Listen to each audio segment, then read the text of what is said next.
Let us consider how to stir up one another to love and good works. This is the calling of every believer and the heartbeat of this podcast. You're listening to Let Us Consider, where we turn to the Bible, theology, and the life of the church to strengthen our faith and encourage one another in Christ. Today we come to episode 196 of our Reading Through the Bible program. This is Wednesday, July 15th, 2026, and we are beginning in Matthew 26. I am reading out of the New American Standard Bible. When Jesus had finished all these words, he said to his disciples, "You know that after 2 days the Passover is coming, and the Son of Man is to be handed over for crucifixion." Then the chief priests and the elders of the people were gathered together in the court of the high priest named Caiaphas, and they plotted together to seize Jesus by stealth and kill him. But they were saying, "Not during the festival, otherwise a riot might occur among the people." Now when Jesus was in Bethany, at the home of Simon the leper, a woman came to him with an alabaster vial of very costly perfume, and she poured it on his head as he reclined at the table. But the disciples were indignant when they saw this, and said, "Why this waste? For this perfume might have been sold for a high price, and the money given to the poor." But Jesus, aware of this, said to them, "Why do you bother the woman? For she has done a good deed to me. For you always have the poor with you, but you do not always have me. For when she poured this perfume on my body, she did it to prepare me for burial. Truly I say to you, wherever this gospel is preached in the whole world, what this woman has done will also be spoken of in memory of her." Then one of the 12, named Judas Iscariot, went to the chief priests, and said, "What are you willing to give me to betray him to you?" And they weighed out 30 pieces of silver to him. From then on he began looking for a good opportunity to betray Jesus. Now on the first day of unleavened bread, the disciples came to Jesus and asked, "Where do you want us to prepare for you to eat this Passover?"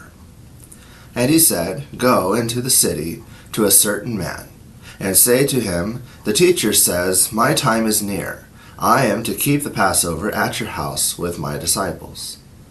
The disciples did as Jesus had directed them, and they prepared the Passover. Now when evening came, Jesus was reclining at the table with the 12 disciples. As they were eating, he said, "Truly I say to you, that one of you will betray me." Being deeply grieved, they each one began to say to him, "Surely not I, Lord." And he answered, "He who dipped his hand with me in the bowl is the one who will betray me.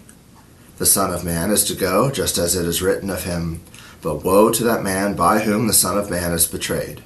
It would have been good for that man if he had not been born." And Judas, who was betraying him, said, "Surely it is not I, Rabbi." Jesus said to him, "You have said it yourself." While they were eating, Jesus took some bread, and after a blessing he broke it and gave it to the disciples. And he said, "Take, eat, this is my body." And when he had taken a cup and given thanks, he gave it to them, saying, "Drink from it, all of you. For this is my blood of the covenant, which is poured out for many for forgiveness of sins. But I say to you, I will not drink of this fruit of the vine from now on until that day when I drink it new with you in my Father's kingdom." After singing a hymn, they went out to the Mount of Olives. Then Jesus said to them, "You will all fall away because of me this night. For it is written, I will strike down the shepherd, and the sheep of the flock will be scattered. But after I have been raised, I will go ahead of you to Galilee." But Peter said to him, "Even though all may fall away because of you, I will never fall away." Jesus said to him, "Truly I say to you, that this very night before a rooster crows, you will deny me 3 times. Peter said to him, "Even if I have to die with you, I will not deny you." All the disciples said the same thing too. Then Jesus came with them to a place called Gethsemane, and said to his disciples, "Sit here, while I go over there to pray." And he took with him Peter and the 2 sons of Zebedee, and began to be grieved and distressed. Then he said to them, My soul is deeply grieved to the point of death. Remain here and keep watch with me." And he went a little beyond them and fell on his face and prayed, saying, "My Father, if it is possible, let this cup pass from me. Yet not as I will, but as you will." And he came to the disciples and found them sleeping, and said to Peter, "So you men could not keep watch with me for 1 hour? Keep watching and praying, that you may not enter into temptation. The spirit is willing, but the flesh is weak." He went away again a second time and prayed, saying, "My Father, if this cannot pass away unless I drink it, your will be done." Again he came and found them sleeping, for their eyes were heavy. And he left them again and went away and prayed a third time, saying the same thing once more. Then he came to the disciples and said to them, "Are you still sleeping and resting? Behold, the hour is at hand, and the Son of Man is being betrayed into the hands of sinners. Get up, let us be going. Behold, the one who betrays me is at hand." While he was still speaking, behold, Judas, one of the 12, came up accompanied by a large crowd with swords and clubs, who came from the chief priests and elders of the people. Now he who was betraying him gave them a sign, saying, "Whomever I kiss, he is the one. Seize him." Immediately Judas went to Jesus and said, "Hail, Rabbi," and kissed him. And Jesus said to him, "Friend, do what you have come for." Then they came and laid hands on Jesus and seized him.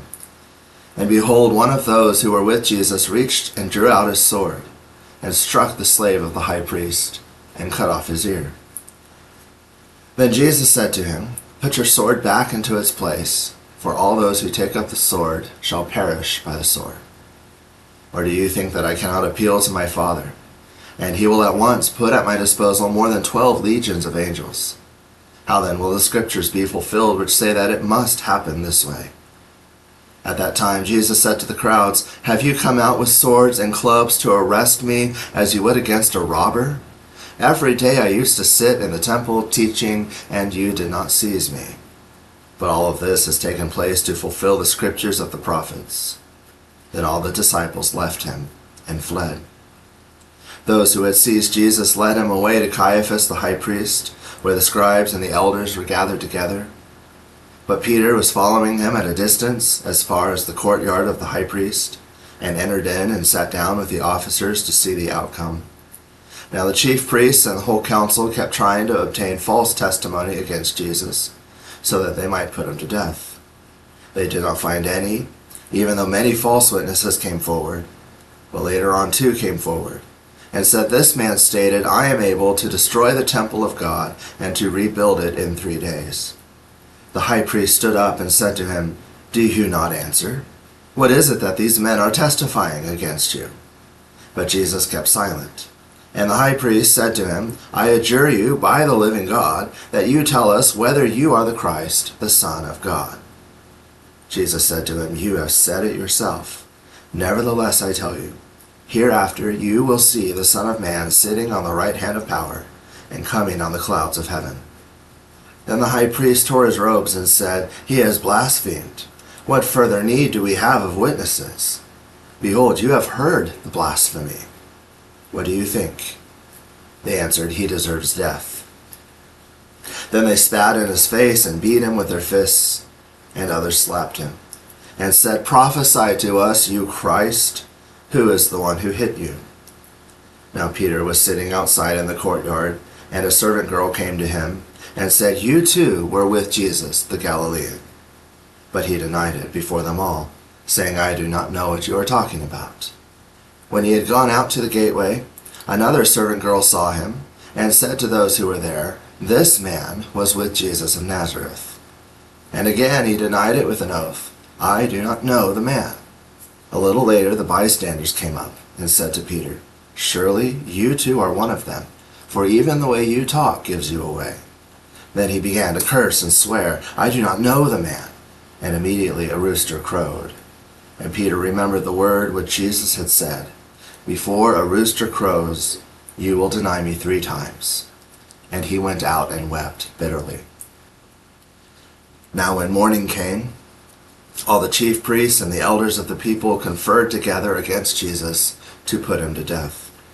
And they bound him and led him away and delivered him to Pilate the governor.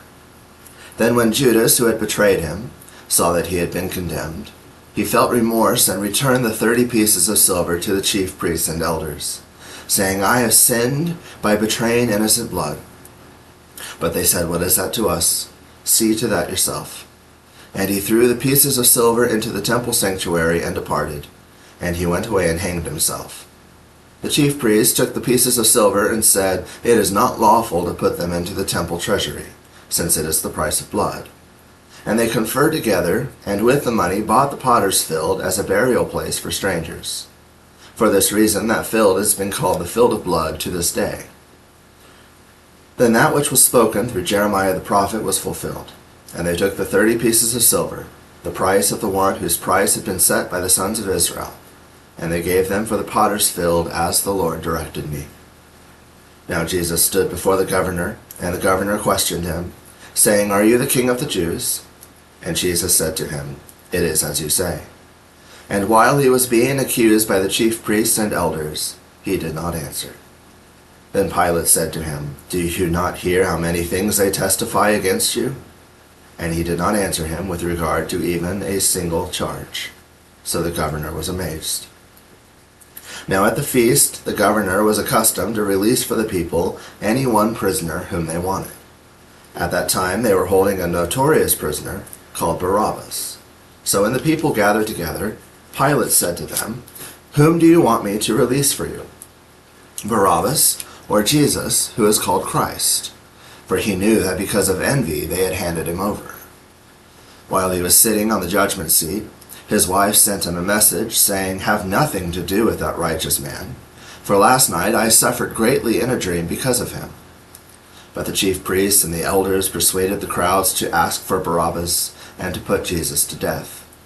But the governor said to them, Which of the two do you want me to release for you? And they said, Barabbas.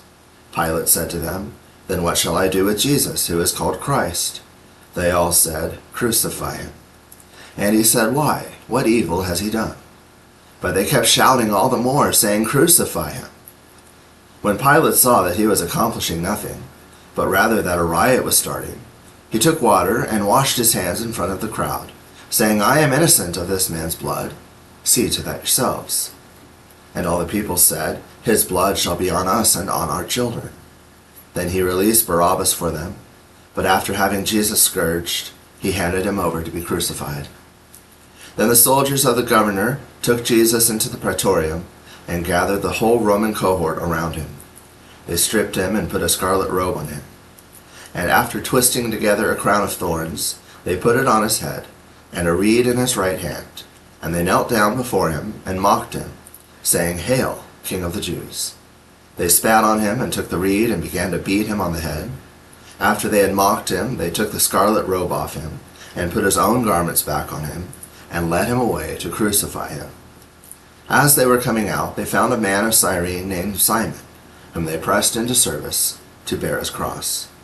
And when they came to a place called Golgotha, which means place of a skull, they gave him wine to drink mixed with gall.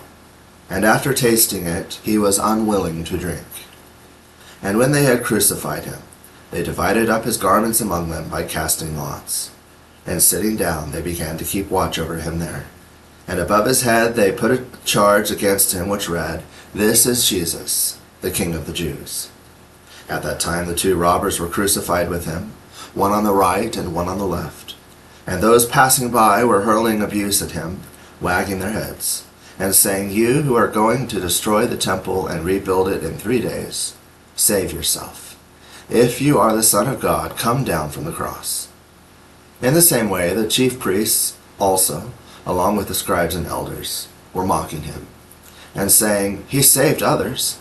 He cannot save himself. He is the King of Israel. Let him now come down from the cross, and we will believe in him. He trusts in God. Let God rescue him now, if he delights in him. For he said, I am the Son of God. The robbers who had been crucified with him were also insulting him with the same words. Now from the 6th hour darkness fell upon the land until the 9th hour, About the 9th hour, Jesus cried out with a loud voice, saying, Eli, Eli, lama sabachthani. That is, my God, why have you forsaken me? And some of those who were standing there, when they heard it, began saying, This man is calling for Elijah. Immediately one of them ran, and taking a sponge, he filled it with sour wine, and put it on a reed, and gave him a drink. But the rest of them said, Let us see whether Elijah will come to save him. And Jesus cried out again with a loud voice, and yielded up his spirit. And behold, the veil of the temple was torn in two from top to bottom, and the earth shook, and the rocks were split. The tombs were opened, and many bodies of the saints who had fallen asleep were raised. And coming out of the tombs after his resurrection, they entered the holy city, and appeared to many. Now the centurion and those who were with him, keeping guard over Jesus, when they saw the earthquake and the things that were happening, became very frightened, and said, Truly this was the Son of God. Many women were there looking on from a distance, who had followed Jesus from Galilee while ministering to him. Among them was Mary Magdalene, and Mary the mother of James and Joseph, and the mother of the sons of Zebedee. When it was evening, there came a rich man from Arimathea, named Joseph, who himself had also become a disciple of Jesus. This man went to Pilate and asked for the body of Jesus. Then Pilate ordered it to be given to him. And Joseph took the body, and wrapped it in a clean linen cloth, and laid it in his own new tomb which he had hewn out in the rock. And he rolled a large stone against the entrance of the tomb, and went away. And Mary Magdalene was there, and the other Mary, sitting opposite the grave.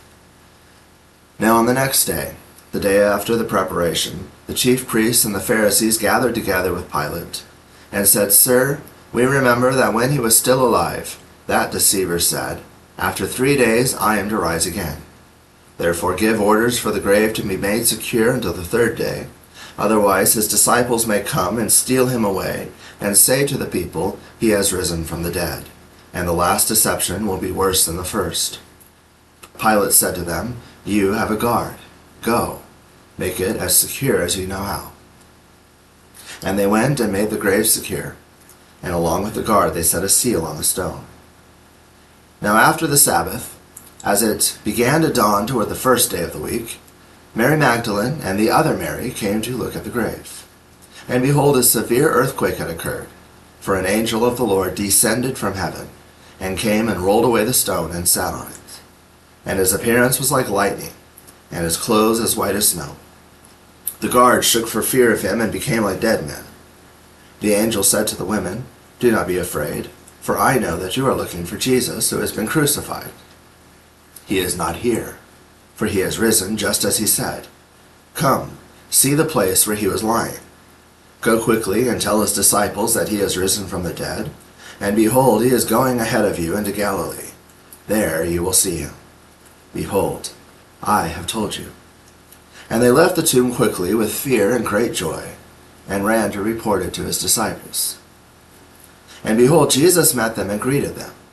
And they came up and took hold of his feet and worshipped him. Then Jesus said to them, Do not be afraid. Go and take word to my brethren to leave for Galilee, and there they will see me. Now while they were on their way, some of the guard came into the city, and reported to the chief priests all that had happened. And when they had assembled with the elders and consulted together, they gave a large sum of money to the soldiers, and said, You are to say, His disciples came by night, and stole him away while we were asleep.